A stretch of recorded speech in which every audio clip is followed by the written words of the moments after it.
ये 2024 का चुनाव कोई साधारण चुनाव नहीं है। देश में जिस प्रकार से 10 साल से तानाशाही चल रही है, किसानों को कुचला जा रहा है, नौजवानों को बेरोजगार होने के लिए मजबूर किया जा रहा है, और विदेशी ताकतें चाइना जैसे हमारी जमीन पे कब्जा कर रही हैं। आज कोई सुनने वाला नहीं है, मीडिया को बोलने का अधिकार नहीं है, लोकसभा में हमारे सांसदों को निकाला जा रहा है, ईडी, इनकम टैक्स और सीबीआई के छापे पटके जा रहे हैं विरोधियों के ऊपर। ये चुनाव साधारण चुनाव नहीं है। आप इस बात से अंदाज लगा सकते हो कि ये चित्तौड़गढ़ का और राजस्थान का अब की बार का लोकसभा का चुनाव क्यों महत्वपूर्ण है। आदरणीय हमारे राष्ट्रीय अध्यक्ष खड़गे साहब आशीर्वाद देने के लिए यहां पर खुद चल करके आए, इससे बड़ी कोई बात नहीं हो सकती है। खड़गे साहब, ये किसानों का जिला है, महाराणा प्रताप की धरती है, हम नमन करते हैं इस धरती को। और यहां के किसान जब ठान लेते हैं तो करके बताते हैं, रिजल्ट लाते हैं। और ये किसान भाई आज 10 साल से परेशान हो रहे हैं। मैं पूछना चाहूं, दुगुनी आमदनी को दियो को नहीं, झांसो आपने दियो ने मोदी जी, दुगुनी होगी के 700 किसानों की हत्या करवा को जिम्मेदार कौन? मोदी सरकार है कि नहीं? 3 काला कानून कौन ला दिया आपने ऊपर? मोदी सरकार। तो आज मजो चखाणु है कि नहीं? चखाणु है। भाई जी सुनो मेरी बात है, वो काम भी करांगा, 1 मिनट हटो तो सही। ये उदयलाल आंजना वो शख्स है जिसकी कलम से राजस्थान के 14,000 करोड़ रुपए किसानों का ऋण माफ करने का काम किया। ये उदयलाल है। कोई कर सकता है?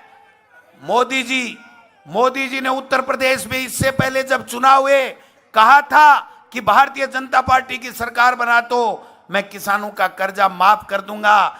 आज अमित शाह जी कह रहे हैं, मोदी जी कह रहे हैं किसान की आदत बन गई है ऋण ले और मत चुकाओ। यहां के कृषि मंत्री कह रहे हैं किरोड़ी लाल जी मीणा कि किसान को ऋण देना ही नहीं चाहिए क्योंकि उसकी आदत बन गई है कि चुकाना नहीं है।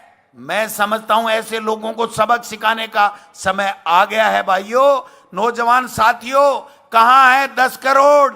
वो जो 2 करोड़ की नौकरियां कहां गई किसान की दुगुनी आमदनी? ये सब सोचने का समय आ गया है। हमारी सरकार ने 5 साल में एक से बढ़कर के एक शानदार योजना दी। 25 लाख रुपए का इलाज फ्री था, आज 5 लाख की पीपाड़ी पकड़ा दी। क्यों है 5 लाख की पीपाड़ी से? है कोई सुनवाड़ो है? अरे आपने सांसद का बीजेपी का उम्मीदवार है ना, मैं स्पेशली ई ले आयो हूं और खड़गे साहब ने ले आयो हूं कि मेरे बटे जाए और सिर में खाज खोर डोटासरा रहो। डोटासरा तो आर्यो को नहीं। सीपी जोशी जी तैयार हो जाओ, लाल आंजना जीत के जाएगा, किसान जीतेगा, आप हारोगे। ये मैं कहना चाहता हूं। अब एक शर्त है बने, पक्को बुलाणु पड़ेगो। सीपी जोशी जी को मोरियो बुला दोगा के? बुला दोगा? उदयलाल आंजना ने दिल्ली भेज दोगा? तो भाई जी मैं थाने सलूट करवाने और 4 जून ने रिजल्ट वाले दिन सुपर डुपर गाबाने नाच बाने गोविंद डोटासरा गो माने खड़गे साहब ने उठनू है। सुन जा एक बार से काम कर दे, मैं चिंता ही मत करो दे, से काम कर देंगा।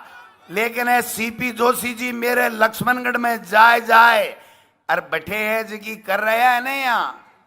हाँ, बिन मेटनी है। डोटासरा ने ये कर दिया, डोटासरा ने वो पेपर चोर लिया और फलाना कर दिया, ढीकड़ कर दिया। मैं थाने पेपर चोर लगागे? किसान का बेटा हूं, किसान के दर्द को समझता हूं और इसीलिए मैंने निवेदन किया, उदयलाल जी आप विधानसभा का चुनाव भले ही हार गए लेकिन आपकी हिम्मत को मैंने देखा है, आपकी दिलेरी को मैंने देखा है, किसानों के प्रति जो आपका प्यार है वो मैंने पढ़ा है। इसलिए उठ खड़े हो और मैंने एक निवेदन किया। ये उदयलाल खड़ा हो गया, बोला डोटासरा जी, खड़गे साहब का आदेश, टाइगर जिंदा है, जीतेगा, लड़ेगा और जीतेगा। इन्हीं शब्दों के साथ में हम खड़गे साहब को सुनेंगे। शांति से सुनना, फिर लास्ट में पहली नहीं, लास्ट में तो मैं आपने बहुत बहुत धन्यवाद दूं। एक मैं था से विश्वास लेना चाहूं, अगर गोविंद डोटासरा से थे प्यार करो, कांग्रेस से प्यार करो, 36 कोमा से प्यार करो, और राहुल जी, सोनिया गांधी जी और प्रियंका जी के और खड़गे साहब के जी तरीके से मोदी जी की सरकार झूठा मुकदमा लगा रहा है। अगर आपको बदलो लेना है तो हाथ खड़े होकर बता दो, उदयलाल आंजना जीतेगा, उदयलाल आंजना जीतेगा और यहां चित्तौड़गढ़ में मोरिया बोलेगा।